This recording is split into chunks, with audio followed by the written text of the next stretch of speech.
আজকে বানাবো আলু দিয়ে মজাদার নাগেটস। শুধু আলু দিয়ে এত সুন্দর মজাদার নাগেটস তৈরি হয়, না বানালে বুঝতেই পারবেন না এটা যে খেতে কত মজা। দেখেন, মুচমুচে শব্দ শুনলেই বুঝতে পারবেন কতটা মুচমুচে হয়েছে। আসসালামু আলাইকুম, বৃষ্টি ব্লগ অ্যান্ড রেসিপি থেকে আমি বৃষ্টি বলছি। সবাই কেমন আছেন? আশা করি নিশ্চয়ই ভালো আছেন। আমি আলহামদুলিল্লাহ ভালো আছি। আমার ভিডিওটি যে যেখান থেকে দেখতেছেন কাছে দূরে তাদের অসংখ্য ধন্যবাদ। ভিডিও দেখার সময় একটা লাইক দিয়ে ভিডিও দেখবেন, ফুল ওয়াচ করবেন।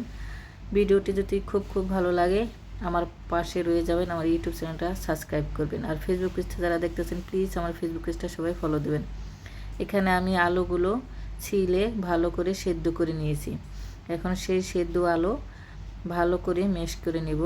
গরম অবস্থায় ভালো করে চটকায় নিতে হবে, তা না হলে কিন্তু শক্ত হয়ে যাবে। আর গরম অবস্থায় যদি ম্যাশ করেন তাড়াতাড়ি মিহি হয়ে যাবে, ম্যাশ হয়ে যাবে।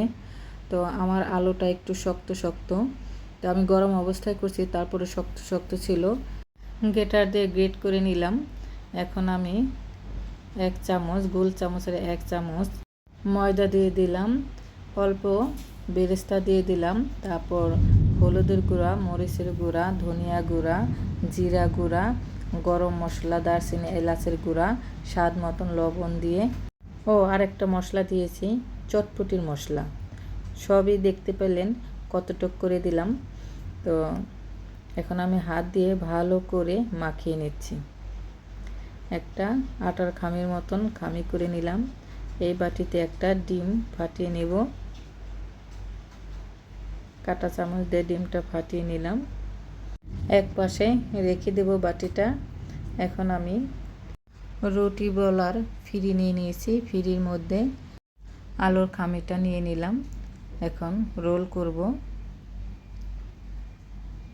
হাত দিয়ে চেপে নিলাম একটু মাঝখান দিয়ে, তারপর চাকু দিয়ে পিস করে কেটে নেব। নাগেজের শেপ দিয়ে নিলাম। নাগেজ কিন্তু এরকমই থাকে। হাতে একটু ময়দা মাখিয়ে নেব যেন লেগে না যায়, সামান্য পরিমাণে, বেশি না। নাগেজ বানানো হয়েছে। এখন আমি ডিমের মধ্যে দিয়ে দিলাম, তারপর উঠে বিস্কিটের গুঁড়া দিয়ে কোট করে নেব। দেখেন হয়ে গেল। আমি আরেকটা দিচ্ছি, পালট করে ডিম দিয়ে মাখিয়ে নিলাম। এখন আমি বিস্কুটের গুঁড়া দিয়ে আবারও মাখাবো। এইভাবে করে সবগুলো আমি এই নাগেটস বিস্কুটের কোট করে নেব, ডিমের মধ্যে দিয়ে, তারপরে বিস্কুটের গুঁড়া দিয়ে নেব এক করে। আমার সবগুলো নাগেটস বানানো হয়ে গেছে, খুব সহজ। এখন আমি সবগুলো নাগেটস ভাজবো। আমি চুলায় কড়াই বসাই দিয়েছি। কড়াইটা বেশ গরম আনিয়েছি, তেলটাও অনেক গরম আনাইছি। আর চুলার আঁচটা প্রথমে হাইতে থাকবে, পরে লোতে দিয়েই ভাজতে হবে, তা না হলে কিন্তু সুন্দর হবে না, ফেটে যাওয়ার সম্ভাবনা থাকে। প্রথমে চুলার আঁচটা হাইতে থাকবে, পরে লোতে দিয়েই ভাজতে হবে। আমার সবগুলো নাগেটস ভাজা হয়ে গেছে, লাল করে ভেজে নিয়েছি। দেখেন কত সুন্দর হয়েছে, কতটা মচমচে হয়েছে, শব্দ শুনলেই বুঝতে পারবেন। দারুণ মচমচে হয়েছে।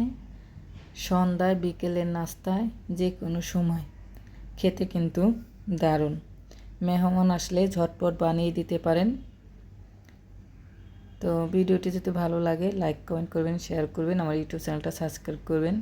আর ফেসবুক পেজটা যারা দেখতেছেন প্লিজ আমার ফেসবুক পেজটা সবাই ফলো দেবেন। সবাই ভালো থাকবেন, সুস্থ থাকবেন। ভিডিওটি কেমন লাগলো কমেন্টে জানাবেন। আল্লাহ হাফেজ।